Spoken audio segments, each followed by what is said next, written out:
Hi, it's time for another verb of the day. Today's verb is head.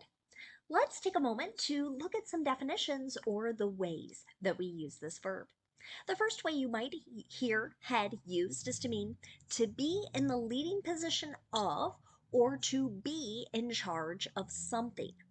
So, with this particular definition, I think of committees.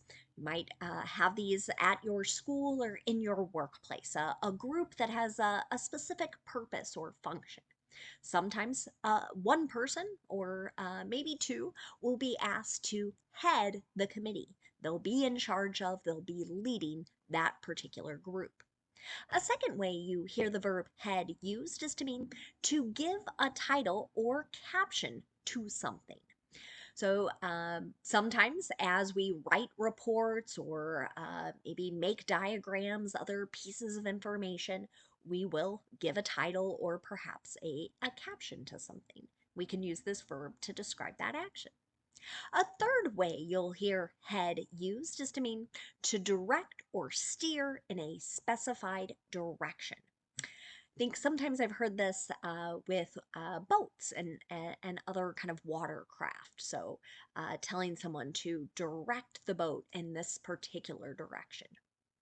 A fourth way you'll hear the verb head used is to mean to shoot or pass the ball using one's head. And so this is, of course, most common in soccer or to perhaps many of my viewers, football. But in the United States, you'll hear the sport called soccer, and that is it. That action of using your head to direct the ball either as a pass or as a shot on goal. You should know that head is a regular verb. To make the progressive form of this verb, all I need to do is add ing to form heading. The past tense and participle form of this verb can be made by adding ed. Our base verb, head, ends with a d sound. So we're going to add an extra syllable as we make this past tense and participle form. So it should sound like this: headed, headed. Okay. Now, there are actually a number of phrasal verbs connected to this particular verb, and we're going to devote the majority of this video discussing these different phrasal verbs, their meaning, and looking at some examples. The first phrasal verb we'll discuss is to head at. Many times when people use this verb, they're describing pointing or aiming someone or something in the direction of someone else or something else. An example of this might be, she headed the ball at goal several times during the game. Okay, so directing, pointing the ball at the goal. That's an example of a simple past tense sentence in the affirmative. Another phrasal verb you might hear is to head away from. This means that something is moving away from someone or something. An example of this might be, they're heading away from the theater now. So in this sentence, I'm using the present progressive or the present continuous to talk about something, a particular action that's happening right now. Another phrasal verb you might hear is to head back. This means to begin returning to some place or to return to something. An example of this might be, when will you head back? Here's a question in the simple future. We're asking someone perhaps about their plans and when they will return, maybe return home. Another phrasal verb you might hear is to head for. This generally means someone is moving toward some place or someone or something. An example of this, head for the park and I'll meet you there. In this sentence, head is being used in the imperative. We're giving a command. We're telling a person to do this particular action. Some other phrasal verbs you might hear is to head in or head into. This generally means that we're moving or guiding something into a particular place. An example of this might be, don't head into the office just yet. Okay? So here's the negative imperative sentence. We're telling someone not to do a particular action. Maybe something else is happening. Maybe for some reason someone needs to wait at home. The next phrasal verb we'll talk about is to head off. This can have several different meanings. We're going to talk about 3 of them today. One would be to try to stop something from happening. An example of this: can we head off this story before it gets published? So here I'm using the modal can to talk about ability, and perhaps there are some people who want to stop a particular story from getting out, from being circulated, and this person is asking, is there a way for us to stop it before many people know about it?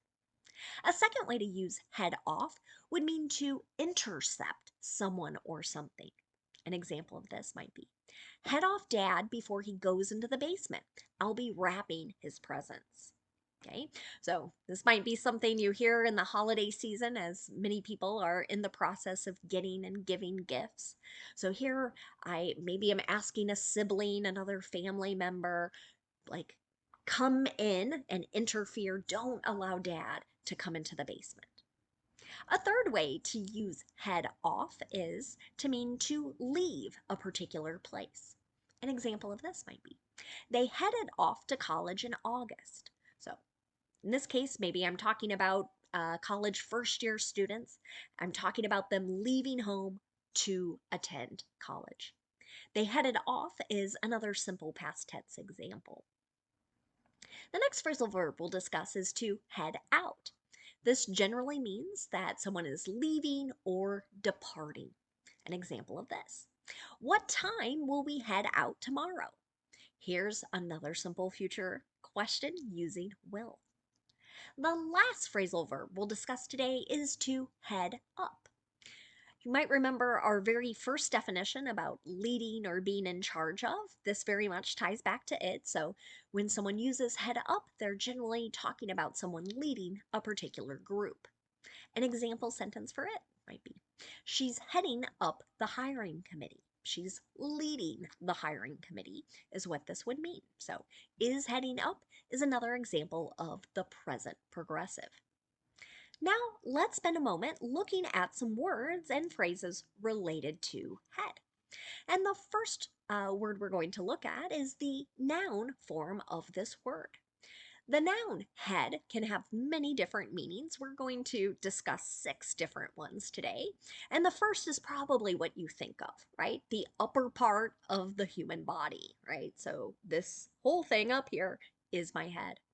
And an example of this noun in a sentence might be, she hit her head when she fell. Okay. A second way you hear head used is to refer to an aptitude, kind of a high level of skill for some activity. An example of this might be, I've always had a head for numbers. Right?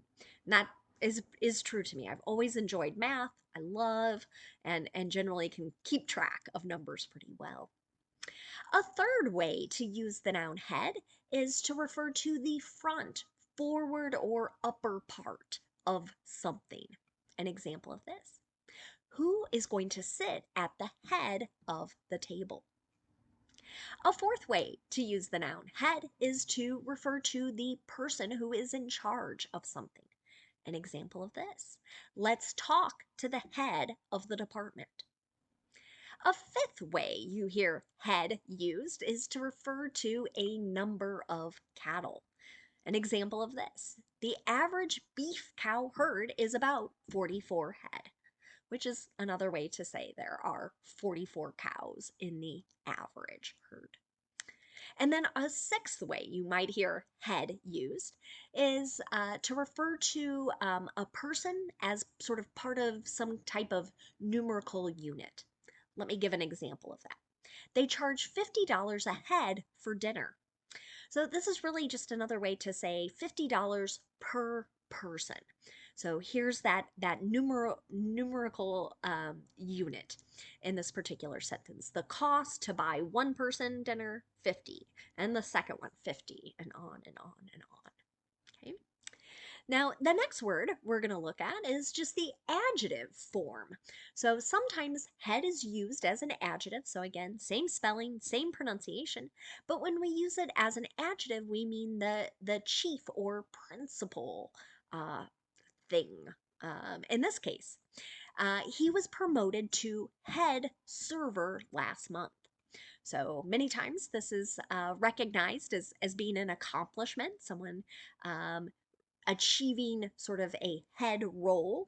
They are the leader, the principal of this particular group many times.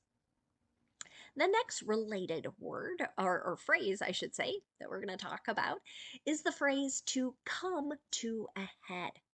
People use this to describe reaching some sort of turning point, perhaps a crisis or a climax. An example of this. The couple hadn't been getting along well, but things came to a head when he forgot their anniversary. Right. So here we're describing a couple who might be in the process of breaking up and things weren't going well, but they really got bad when the anniversary was forgotten. The last phrase we'll look at today is from head to toe. This is another way to describe that something is all over or covering one's body. An example of this: he's had a bad rash from head to toe for several days. That sounds pretty bad. But I'm so grateful for you watching today's video. I hope everyone has a great day.